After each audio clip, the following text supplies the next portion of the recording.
네, 안녕하십니까. 경북대 사대부에서 수학을 가르치고 있는 김지현입니다. 반갑습니다. 저는 2019년부터 IB 연수를 이제 시작하게 됐고요. 대구 최초로 IBN이라는 교육할 수 있는, IB 교육할 수 있는 그런 양성 과정을 처음 시작했고 3년간 연수를 받았습니다. 그래서 2021년에 워크숍 리더라는 그런 자격을 얻게 되었고요. 작년부터는 5월, 11월 IB 평가 채점관으로서 역할을 했습니다. IB 연수를 들으면서 정말 수많은 그런 질문이 오고 갔는데요. 그 중에서 제가 가장 아직까지도 기억에 남는 질문이 바로 이 질문이었습니다. 너희는 역량 중심의 교육을 한다고 했는데 그럼 학교 현장에서는 진짜 이런 역량 중심의 교육을 하고 있는지 어떻게 확인하고 학생들이 역량이 함량되었는지 성장되었는지를 어떻게 확인하느냐 라는 질문을 했을 때 그 IB에서 나온 대답은 굉장히 간단했습니다. 평가를 통해서 확인한다 했습니다. 저는 그때 그 말을 들었을 때 정말 좀 놀랍고 평가로서 그게 확인이 된단 말인가? 라는 그런 의문이 들었습니다. 근데 IB를 공부하면서 보면 정말 IB라는 이 교육과정이 자기들이 하고자 하는 그런 철학과 이 평가를 연결지어서 하고 있구나 라는 확신을 가지고 있었습니다. IB 가이드에 보면 이게 수학과에서 길러야 하는 역량들입니다. 첫 번째가 지식과 이해 역량 길러야 되고요. 그 다음에 문제 해결 역량, 그 다음에 의사소통과 해석 능력, 그 다음에 테크놀로지. 이 테크놀로지라는 것은 공학용 도구를 말합니다. 공학용 도구 활용 능력을 길러야 되고, 그 다음에 추론 능력, 그 다음에 탐구 접근 방식 능력을 키워야 된다라고 IB 가이드에 나와 있습니다. 그런데 이것들이 낯설지 않았습니다. 왜냐하면 저희 나라의 그 교육과정에도 이런 역량을 기르도록 되어 있거든요. 2015 개정 교육관에 보시면 저희 수학과에서도 이런 역량을 길러야 된다라고 제시가 되어 있습니다. 네, 문제 해결 역량, 추론 역량, 창의 융합 역량, 의사소통 역량, 그 다음에 정보처리 역량, 태도 및 실천 역량. 네, 용어들이 낯설지가 않죠. 그러니까 IB에서 추구하고자 하는 그런 역량 중심의 교육과정과 우리나라에서 지향하고 있는 그런 역량 중심의 교육과정이 일맥상통하고 있다는 것을 확인할 수 있습니다. 비교해 보면 IB에서 지식 이해 역량은 우리나라에서 말하는 창의 융합 역량이나 그 다음에 문제 해결 역량과 연결되어 있습니다. 그 다음에 문제 해결은 당연히 문제 해결이고요. 의사소통, 그 다음에 테크놀로지는 정보 처리, 그 다음에 추론, 탐구 접근 방식은 태도 및 실천과 창의 융합 역량과 이렇게 연결 지을 수 있습니다. 그래서 우리나라 그 교육과정도 IB에서 하고 있는 것과 못지않게 굉장히 잘 만들어져 있고 잘 꾸며져 있는, 정말 제대로 구현만 된다면 학생들의 역량이 충분히 미래지향적인 미래 인재로 성장할 수 있는 그런 교육과정으로 만들어져 있습니다. 그런데 평가를 보면 좀 다릅니다.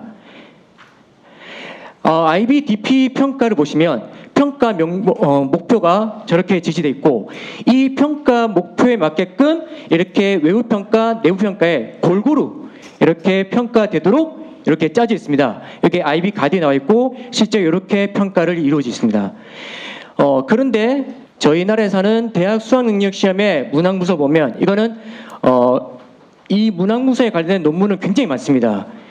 논문에 따라서 약간의 비율은 좀 다를 수 있지만 거의 대부분에 보면 문제 해결에 초점을 맞추고 있다는 것을 확인할 수 있을 겁니다.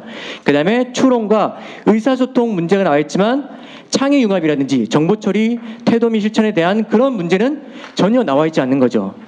근데 이건 어떻게 보면 당연합니다. 왜냐하면 우리나라 교육과정에 짜져 있는 그런 역량과 대학 수학능력평가에서 하고자 하는 평가 역량은 별개거든요.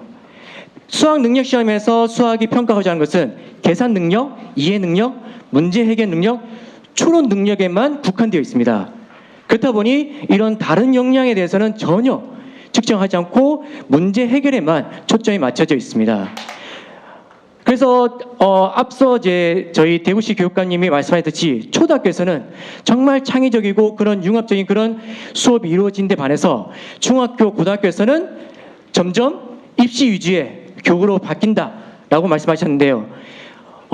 그렇게 될 수밖에 없습니다. 왜냐하면 수능에서 이렇게 나와 있기 때문에 저희 현장에서도 이런 창의적인 그런 수업을 하고 싶지만 결국 입시와는 동떨어질 수 없기 때문에 이런 입시 위주의 수업을 진행할 수밖에 없는 그런 한계가 있습니다.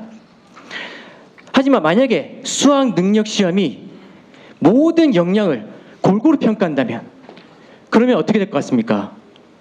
그러면 학교 현장에서는 선생님의 수업이 바뀝니다. 저 역시도 아이비를 만나기 전에는 이런 수능 위주의 문제 해결 중심의 수업을 진행했었습니다.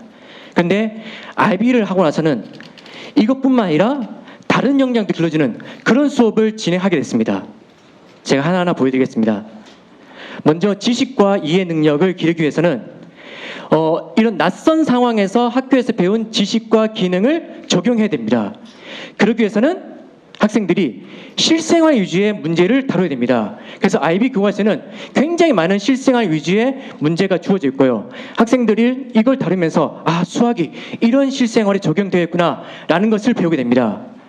그리고 앞서 얘기했듯이 공식을 암기하는 것보다는 이런 어떤 문제 상황에서 그 지식을 선택하고 적용하는 걸 배워야 되기 때문에 아이비에서는 이렇게 공식집이 제공됩니다. 시험에서도 공식집이 제공되는데 그러면 학생들은 이거를 굳이 외우지 않더라도 자기가 어떤 지식을 이 문제에 적용해야 되는지만 알면 그걸 가지고 문제에 적용할 수 있는 거죠. 그래서 수업에서는 이 공식집을 가지고 너희가 어떤 공식을 가지고 이 문제에 적용할 것인지 너희가 선택하고 문제를 풀어라 라고 이제 수업을 진행하고 있습니다. 두 번째는 문제 해결 능력인데요. 아이비는 100% 서술형이기 때문에 아이들이 이 문제를 풀 때 어떤 사고 과정으로 문제를 풀었는지를 단계적으로 서술해야 됩니다. 그러면 수업할 때는 선생님이 그냥 답을 구하는 것만 가르치는 것이 아니라 너희가 어떤 과정으로 어떤 단계를 거쳐서 문제를 풀어야 되는지도 설명해야 됩니다. 학생들이 근거를 가지고 여기서는 요 단계로 여기서 요 단계로 이렇게 사고를 넘어가는 과정을 학생들이 계속 연습하고 학생들이 서로 의사소통하면서 그 능력을 길러야 됩니다. 그래서 수업 중에 굉장히 많은 의사소통이 이루어지고요. 실제 문제를 보시면 이게 한 문제입니다. 이 한 문제가 이렇게 단계형으로 이루어져 있거든요. 그래서 학생들이 이걸 보고 이걸 풀고 A를 풀고 이걸 이용해서 B를 풀고 B를 풀고 그 다음에 C를 풀고 이렇게 앞서 나왔던 그 과정을 거치면서 마지막에 최종 답을 도출하는 과정을 수업 중에 계속 연습을 해야 됩니다. 의사소통 능력은 IBS도 굉장히 많이 강조합니다. 그래서 굉장히 많은 토론이 이루어지고요. 아까 앞서서 이제 TOK라는 것을 언급했었는데요. 수학에서도 그런 지식 이론 수업을 해야 됩니다.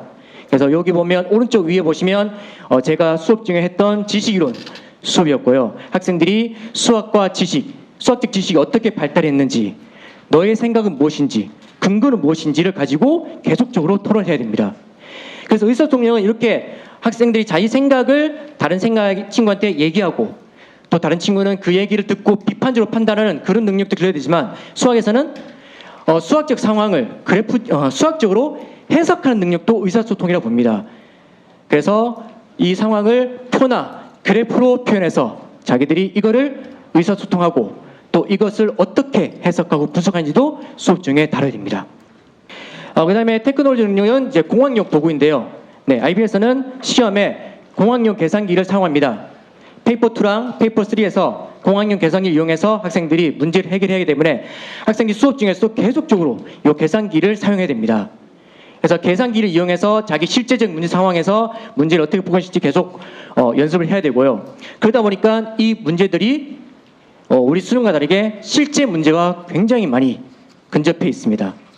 그래서 학생들은 이런 공학용 도구를 이용해서 어떤 기능을 사용해서 문제를 풀어야지도 계속 연습해야 되고 그 다음에 이것을 나중에 탐구하는 그런 아이디어에도 활용할 수 있습니다. 그래서 단순히 그냥 계산에만 쓰는 것이 아니라 이 공학용 도구를 이용해서 자기 아이디어를 발전시키고 그 다음에 탐구하는 과정도 수업 중에 다루고 있습니다. 여기 오른쪽 하단에 보시면 이거는 제가 무리수 2라는 것을 탐구하는 과정인데요. 아마 고등학교 때는 대부분 다 저희 나라 교과서에 있듯이 무리수 2라는 정의가 나옵니다. 수학은 정의가 나오고 그 다음에 그것을 이용해서 문제를 푸는 그런 형태로 교과서 구성되어 있는데요. 이 공학용 도구를 이용하게 되면 반대로 자기들이 이 2라는 것을 찾아가면서 마지막에 정의를 자기들 스스로 찾아가는 그런 과정도 수업에서 구현할 수가 있게 됩니다. 네, 추론 능력은 여기 보시면 기납적 추론이 되어 있잖아요. 네, 수학은 굉장히 연역적인 학문입니다. 아까도 말씀했듯이 정에서 시작해서 그 다음에 정리, 문제를 푸는 그런 과정으로 수학을 할 때, 근데 실제로 수학은 그렇게 발달된 게 아닙니다.